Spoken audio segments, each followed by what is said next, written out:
chers lecteurs et chers consommateurs, aidez-nous et le réseau Plus que Pro à lutter contre ce cancer que constituent les pseudo-youtubeurs de l'intox et la désinformation qui n'ont d'ailleurs rien à vous apporter. À lutter également contre tant d'entreprises frauduleuses et tant d'imposteurs qui colmatent nos métiers de l'automobile après-vente. Parce que nous on ne triche pas de calomnie, on dit la vérité. Notre objectif, rétablir le climat de confiance au travers de nos documents vidéo qui permettent de structurer le principe de transparence qui nous est si cher. Faites-nous confiance, abonnez-vous et à tout de suite. Desauto 34 Challenge, réseau Plus que Pro pour la défense du consommateur. Aujourd'hui on va faire un document vidéo sur une expérience que nous avons vécue, pas plus tard que hier finalement, avec un client. Le but c'est d'expliquer la règle de droit sur donc la question du diagnostic automobile. Alors dans ce cadre nous allons vous expliquer exactement tout ce qui s'est passé parce que il faut évidemment contextualiser la scène avec notre client, mais aussi entre le client lui-même et les autres prestataires, les prestataires antérieurs, pour bien comprendre ce qui s'est passé. Et les reproches donc de ce client qui nous a été fait. Premier point, c'est un client qui a une Audi A4 et qui vient nous demander un diagnostic, problème de filtre à particules, le voyant du FAP qui s'allume. Alors, vous nous connaissez, comme d'habitude, on essaye vraiment de shipper des informations déjà au téléphone. Souvent, les gens confondent le voyant FAP avec le voyant moteur, donc on approfondit vraiment cette question, etc., etc. On s'aperçoit qu'effectivement, c'est bien le voyant FAP qui s'allume, etc. Pas de voyant moteur, pas de voyant stratégie, vous savez, le petit voyant préchauffage, que le voyant du filtre à particules. Lorsque le client vient donc hier sur place, pour qu'on puisse exécuter notre travail à son égard, il commence à nous raconter ce qui s'est passé avec d'autres prestataires. Chez Audi, par exemple, on lui a remplacé pas moins de 5 fois le capteur pression différentiel échappement. 5 fois. On lui a remplacé le doseur d'air, le boîtier papillon. On lui a remplacé la vanne GR. On lui a remplacé, il nous a dit, oui, le capteur température échappement. Tout cela pour un simple et unique même problème. Le même problème qu'il rencontre toujours, puisqu'il nous a dit hier que ça fait plus d'un an, 1 an et demi que ça traîne. Voilà. Et au moment où il nous raconte tout ça, c'est déjà parce qu'on lui a demandé. On a voulu voir les factures, etc. Bon bref, il les avait pas, peu importe. Et nous, on avait déjà réalisé le diagnostic. Donc le but pour nous, c'était vraiment de bien comprendre la situation. Voilà.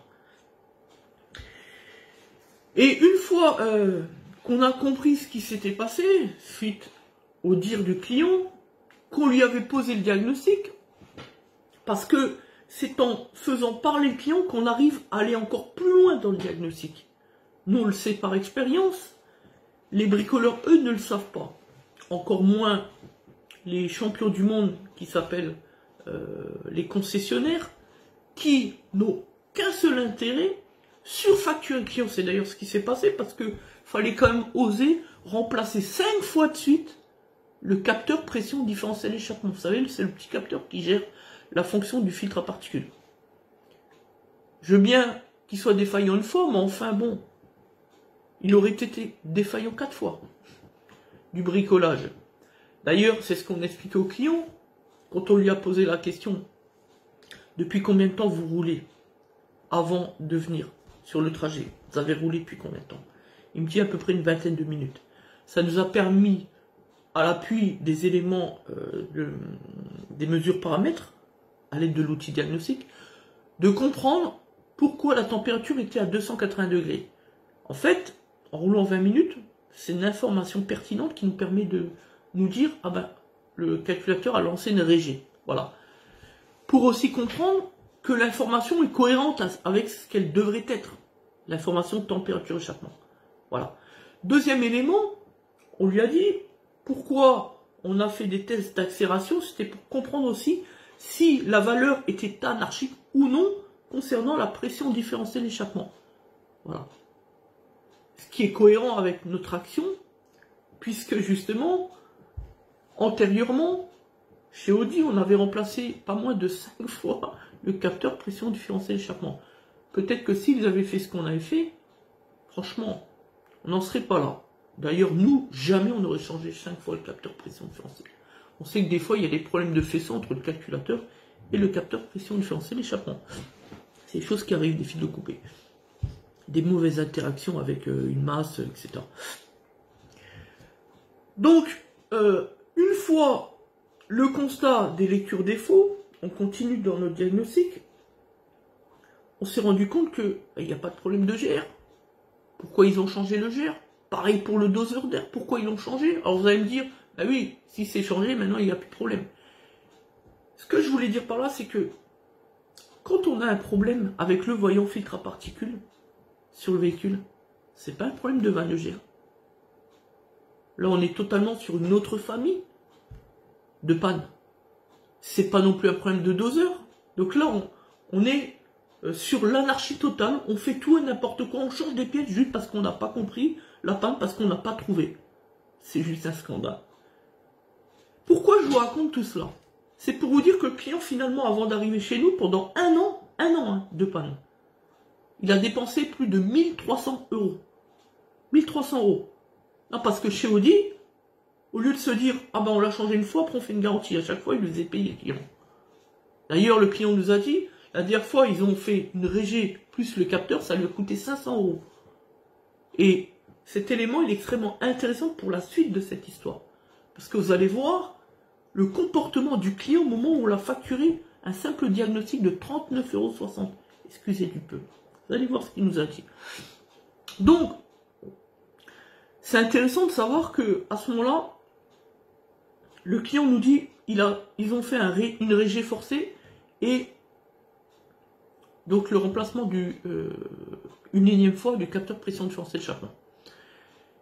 Parce qu'on lui dit, ben, c'est justement ce qu'on allait vous proposer, de lancer le régé. Parce que quand on regarde les mesures paramètres, la lecture défaut, finalement, en lecture défaut, on n'avait pas de défaut, on n'avait rien. Donc déjà, ça nous ramenait un problème de FAP, on le sait par expérience. Pour une fois. Donc, problème de colmatage du FAP. Et quand on regarde les mesures paramètres, et les indications du client, hein, tout ce qu'il nous a raconté, bien, ça nous ramenait à tenter de lui réaliser donc une régée forcée. Sauf qu'il nous a dit, il l'a déjà fait. Et il nous a dit un élément encore plus important et déterminant, c'est que après avoir fait la régée, 2 jours après, il a dû partir en vacances, et le problème était réapparu. Et on lui a dit, voyez ce que vous nous dites là, c'est super important. Parce que finalement, ça nous ramène à une conclusion finale, qui est la suivante. Il va falloir que le FAP le remplace. Il n'y a plus rien à faire. Parce que si le mec, chez Audi, lui ont fait une régée, et que 2 jours après, le client revient avec le même problème, donc la régée n'a pas fonctionné, ça veut juste dire une chose, ça veut dire que au niveau du FAP, à l'intérieur, la matière part en lambeaux. Donc ça va créer des cristaux, et ça va se canaliser et se compacter dans les parois. Tout simplement, et faire monter la pression différentielle. C'est pour ça qu'à la mesure paramètre, on a trouvé une pression différentielle à plus de 160 millibars à 3000 tours, ce qui est excessif évidemment, puisqu'il ne faut pas dépasser une valeur, je dirais, entre 50 et 80 millibars. Et là, on a explosé tous les records. Donc tout ça nous rapporte à une chose, c'est que finalement, malheureusement pour lui, c'est ce qu'on lui a expliqué, il n'y a plus rien à faire, il va falloir changer le FAP. Je lui ai expliqué, je lui ai dit, je préfère tenir ce discours de transparence, que tenter une régée, vous faire dépenser de l'argent pour rien, d'autant que vous avez déjà dépensé plus de 1200-1300 euros, vous l'avez dit tout à l'heure, voilà. Donc vous voyez, là, au niveau du devoir de conseil, on est au top, au niveau du diagnostic, aussi. Et surtout, on lui donne le conseil, on lui explique où est réellement le problème, alors que il a fait, ce qu'il nous a dit, 5 garages pendant plus d'1 an, et plus de 1300 euros de réparation, sans jamais qu'on lui explique quoi faire. Donc là, potentiellement, il était censé aller encore dépenser de l'argent dans un autre, puis un autre garage. Il vient chez nous, on lui explique clairement la situation parce que nous sommes spécialistes dans la dépollution moteur, aussi parce que nous sommes un vrai professionnel de l'automobile, pas un bricoleur qui cherche à tout bout de champ à faire du chiffre d'affaires, etc. Comme Audi par exemple, rappelez-vous l'histoire des 5 capteurs pression différentielle échappement. Franchement, soyons sérieux. Et avec tout cela, on a un client qui vient au moment de la facturation. Nous, on commence à entrer dans le bureau, puisqu'on a terminé, on sort l'outil diagnostic, etc. Et il nous dit combien je vous dois, chef. Je dis, ben venez, on va faire un diagnostic. Donc on va faire une facture diagnostic, simplement. Voilà, c'est ce qu'on fait généralement. Et au moment où il vient, il me demande c'est combien le diagnostic. Je dis, bah c'est 39,60, bah attendez, je vous fais la facture. Il me dit, il n'y a pas besoin de faire de facture. Je dis, si, c'est obligatoire. Parce que chez nous, il n'y a pas de fraude. Voilà. Et je fais la facture, et pendant le moment que je suis en train de taper la facture, il commence à cogiter, il dit, ouais, mais c'est pas normal, vous me faites payer 39,60 € et vous avez rien fait. Et chez Audi, ils me font pas payer. Voilà ce qu'il m'a dit. Bon, enfin, j'ai dit, mais monsieur, vous vous rappelez pas votre discours? Et chez Audi, oui, peut-être qu'ils vous font pas payer le diagnostic, même si j'ai beaucoup de mal, et j'en doute fortement, parce que nous, notre force, l'autre point fort de l'entreprise, c'est qu'on fait de la défense du consommateur, à l'appui de nos compétences juridiques, et que franchement, des cas d'arnaque au diagnostic, avec des sommes folles, c'est pas ce qui manque, et surtout chez les constructeurs allemands. Des 300 € de diagnostic, des 500, des 600, des 700, des 800 € par exemple, c'est pas ce qui manque. Et vous nous dites que le diagnostic est gratuit, chez Audi.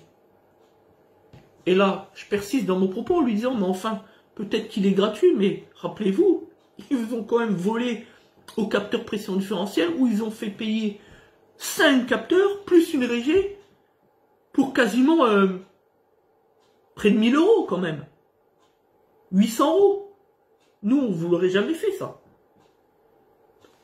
On vous fait payer le diagnostic 39,60 €, qui est une somme franchement modeste, mineure. Mais dans cela, ce que vous payez, c'est pas le fait qu'on n'ait rien fait. Parce qu'ils nous reprochaient, bah, vous avez juste fait 3 clics sur un diag et puis vous n'avez rien fait. Mais ce qu'on vous fait payer à ce moment-là, le prix du diagnostic, c'est le savoir-faire, c'est la compétence professionnelle, c'est le conseil, c'est notre expertise. C'est pas le fait de faire quelque chose ou pas. C'est le conseil en soi. Parce que c'est aussi notre rôle en tant que professionnel de l'automobile. Et c'est pas non plus une somme extraordinaire, hallucinante. Donc là, on est dans le respect de la législation en cours. Et pourtant, il nous l'a reproché après avoir été arnaqué à plus de 1300 € de facture pendant plus d'un an, où on ne savait pas quoi lui répondre, quoi faire. Où on lui a même, à un moment donné, remplacé des pièces, juste parce que il fallait remplacer des pièces. Rappelez-vous, la vanne et le doseur d'air. Et voilà qui nous fait un reproche. Je continue, même s'il était en train de s'en aller, parce qu'il était un peu déçu, enfin bref, franchement, je lui dis comme ça au moment où il s'éloigne, et qui rejoint son véhicule. J'ai dit donc, vous venez chez nous, on fait notre travail, on fait du conseil, on vous explique le diagnostic qui est définitif, qui est final, avec compétence, on passe du temps, on prend du temps, on perd du temps. On a passé plus d'une demi-heure, et donc il faudrait que vous ne puissiez rien payer. Donc tout ça c'est gratuit. Donc vous venez au garage, et faudrait pas que vous payiez quoi que ce soit. Mais enfin, si on a la limite du détournement de fonds là, et de l'intimidation.